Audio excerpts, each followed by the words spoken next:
Assalamualaikum warahmatullahi wabarakatuh. Sampurasun, wilujeng enjing. Puji sinareng syukur urang dugikeun ka Allah Subhanahu wa taala. Rehna urang tiasa patepung lawung dina acara ngaguar pangajaran basa Sunda nggoning nyang hareupan Bang Balu COVID-19. Nu baris dipidangkeun ku tim pangjejer di MGMP BS SMP MTS Kabupaten Garut, nu dijomantarakeun langsung di SMP Negeri 2 Garut. Alpukahna gawe bareng MGMP BS SMP MTS Kali Disdik Kabupaten Garut. Dina dinten ieu jejer acara anu baris dipidangkeunana nyaeta ngeunaan bahan pangajaran basa Sunda pikeun siswa-siswi SMP MTS kelas 8 semester 1 anu ngawengku 3 kompetensi dasar. Dinangtos saderek tumaros bahan pangajaran naon wae nu baris dipidangkeunana, kumaha carana sangkan urang tiasa maham kana eusi eta pidangan luyu sareng maksad tujuan nu ngajanggelek dina kurikulum basa Sunda. Pikeun ngawaler eta patarosan, sumangga urang sami-sami bandungan kalayan gemet pidangan salajengna. Wilujeng nyaksen. Assalamualaikum warahmatullahi wabarakatuh. Sampurasun. Mugia sadayana aya dina ginanjar kawilujengan. Alhamdulillah urang tepang deui dina video pangajaran basa Sunda kelas 8.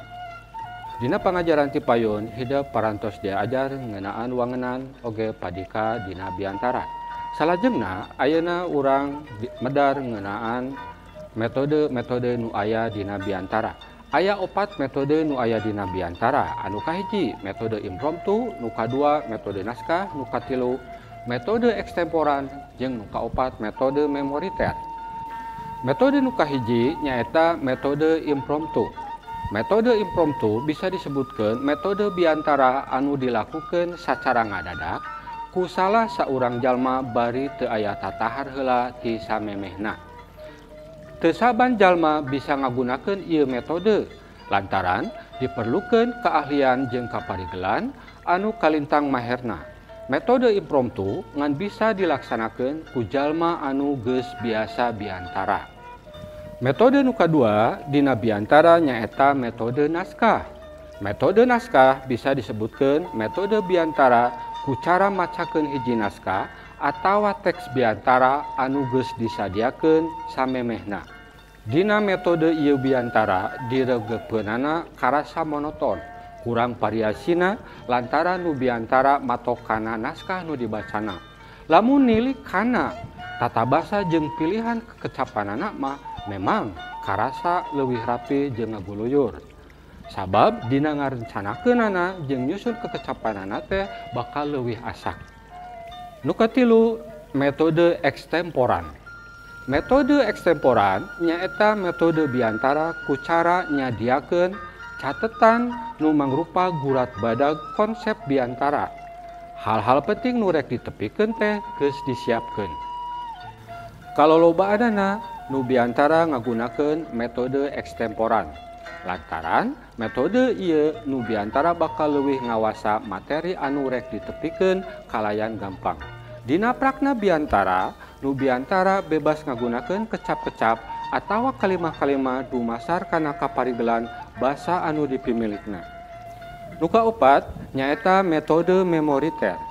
Metode memoriter bisa dihartikeun metode biantara ku cara ngapalkeun heula naskah anu disiapkeun samemehna. Metode ieu leuwih cocok pikeun nu keur latihan biantara, boh ku para siswa di sakola atawa ku para santri di pasantren. Kakurangan tina ieu metode diantarana lamun gugup waktu biantara naskah anu geus diapalkeun teh bakal poho, lebeng anu rek dikedalkeunana. Salian tinengetan teks biantara jeung metodena bakal kapendak oge ciri-ciri biantara nu hade teh diantarana.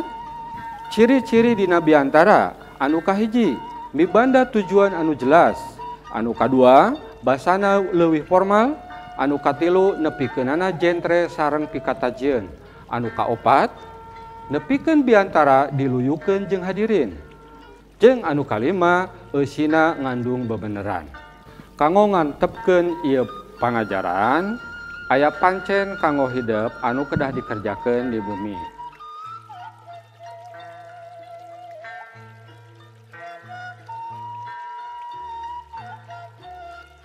Pek kerjakeun di bumi pilarian dina modul KD hiji.